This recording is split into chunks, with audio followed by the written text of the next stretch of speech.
Is Star Wars Squadrons worth it? Is it worth playing? Is it worth the price? Currently sitting at $40 US.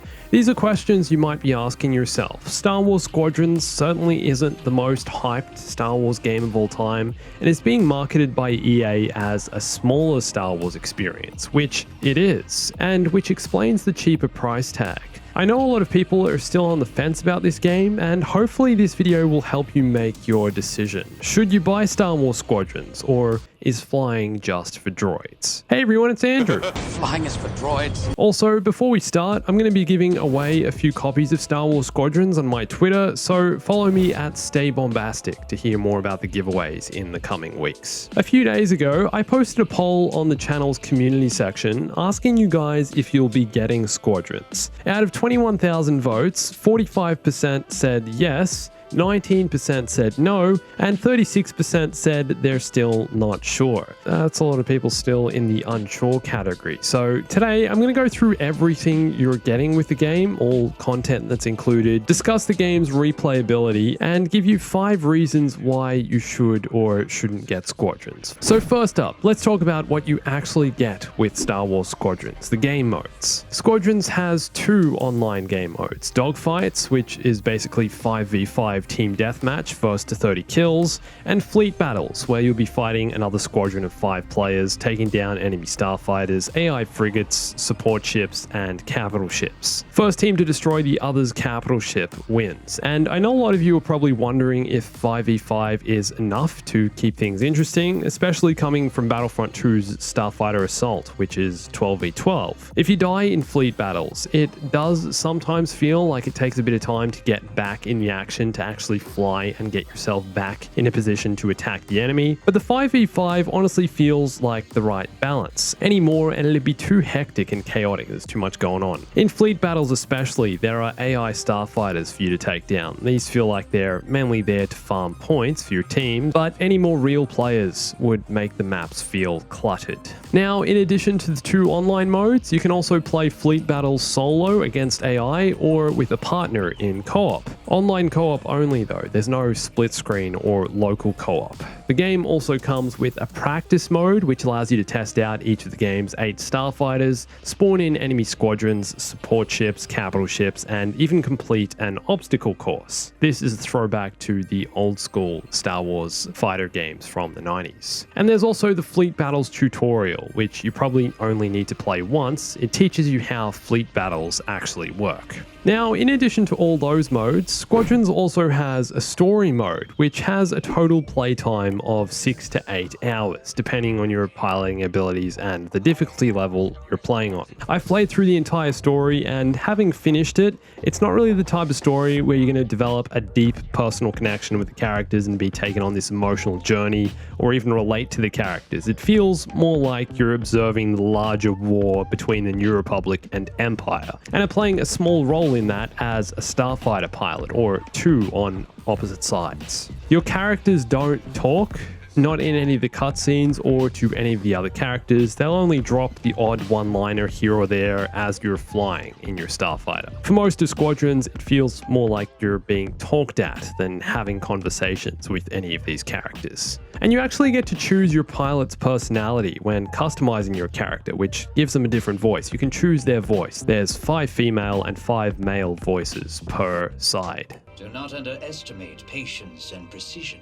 Do not underestimate patience and precision. But more on the customization side of things soon. The story is set after the Battle of Endor, with the prologue taking place just after the destruction of Alderaan, and you'll take part in the development and completion of Project Starhawk, this giant capital ship here. It has a giant tractor beam on the front that can be used to grab and move Star Destroyers. The story's strengths don't really lie in its writing and character development. It's much more about the starfighter moments you get to play through and experience. That's what makes this worth playing. Taking down down support ships, capital ships, and switching between both the New Republic and Empire, seeing the war from both sides, which is quite an interesting and different experience for a single game and a narrative like this. I really like the way one mission you're flying as New Republic trying to defend the Starhawk, and the next mission you're playing as the Empire trying to destroy it. I like that you see things from both sides, and that's what I think makes this unique. So that's all the modes: fleet battles, dogfights, practice, and the story. So what else does Squadrons have to offer? Well, let's talk a bit about the customization side of things. Like I said, there are 8 starfighters in total with 4 classes: fighter, interceptor, bomber, and support. All starfighters have cosmetic customizations and unlocks that are all earned through gameplay. There's no microtransactions in this game. There's different paint jobs, liveries, and decals you can apply to your ships. You can't choose specific colors and have full customization of your ship. You can only choose from preset squadrons, like Red Squadron, Blue Squadron, Titan Squadron, that kind of stuff. There's lots more, some much more creative, different. But you're always playing from inside the cockpit, so a lot of the time, you don't actually notice the ship customizations and paint jobs. If you're playing in VR, you can look out your cockpit window and see the paint job if you're on the New Republic. TIE fighter cockpits are much more enclosed, so a lot of the time, I felt like the paint job didn't even make a difference, apart from seeing it in pre-round cutscenes and in the hangar. The same goes for pilot customization. Apart from in the briefing room, you rarely see which outfit or helmet you've got selected. Your actual face and appearance customization is quite limited. There are 10 human faces for each faction to choose from, along with 4 aliens for the New Republic.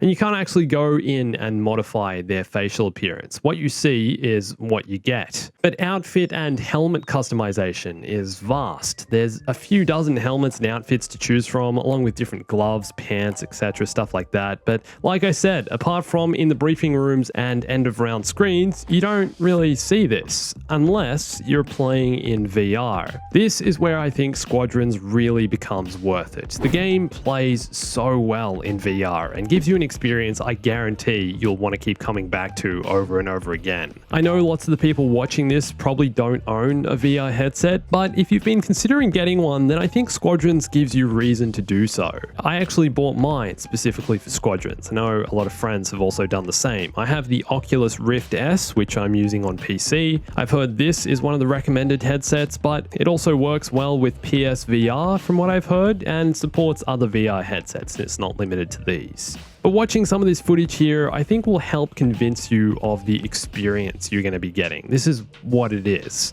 I've seen a few people saying Squadron ships look like they're slow, but it just appears that way because space is so big and you're seeing the ship move relative to what's around it. But when you're up close to something like this Star Destroyer here, I think you can see why gameplay can be so thrilling. VR enhances the Squadron's experience more than you can imagine. I played the entire story mode on a traditional flat monitor before I'd even tried the VR, and then went and played VR and was blown away by how amazing it is to feel like you're actually sitting in the cockpit of a starfighter. It gives you a much better sense of the space around you, being able to look out your cockpit windows. I especially like the A-Wing, which has a bubble cockpit and makes you feel like you're floating in space. Really exposed with high visibility. This truly makes the experience worth it. Also looking in the hangars and seeing the different sizes and scale of each of the different ships, how little the A-Wing is compared to perhaps the Y-Wing and the bombers. There's a real difference here. Next up, to get the most out of Squadrons, I'd highly recommend playing with friends. Squadrons gameplay can be incredibly competitive. It's designed to be that way,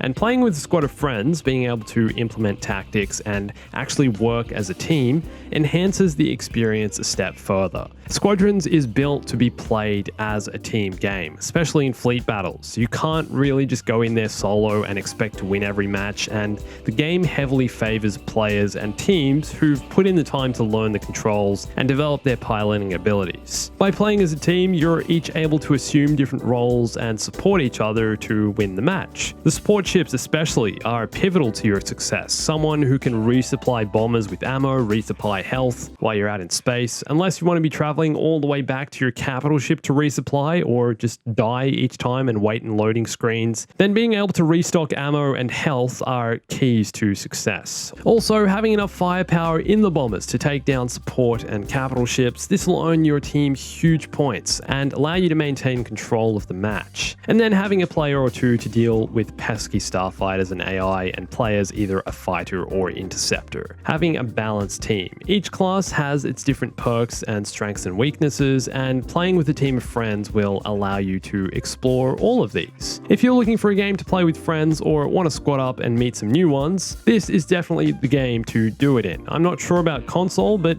PC allows you to chat with other players on your team in game, so you can actually work together with randoms to try secure your team a victory. All that said, Squadrons is quite difficult. Like I've said in a few other videos, Fleet Battles is quite a challenging game mode and will take some getting used to. You're going to die a lot the first few times you play, especially, and kind of learning how to attack the capital ships when the best times to do so are, and working with the team is going to make it a much more enjoyable experience right from the get-go. Now, that's a lot of what Squadrons has to offer, but I also just need to mention that at the moment, the game does have a few bugs, which isn't uncommon for games at launch. I personally have experienced a few crashes, and some of my friends have also had a bit of trouble with it, but hopefully this stuff will be ironed out with a patch in the next few days, because the experience of playing it is definitely immersive and one that you want to go seamlessly. But apart from that, for the $40 price tag, Squadrons has a lot to offer, and will give you a Star Wars experience like no other. But I'll let you be the judge. Is Squadrons worth it? And are you playing it or thinking of picking it up? Like I said, I played through the entire story and actually posted my full playthrough. You can watch that video here. And follow me on Instagram, Twitter, and join my Discord to hear more about the giveaways and more about Squadrons. And thanks for watching this. My name's Andrew. I'll catch you soon. Stay bombastic.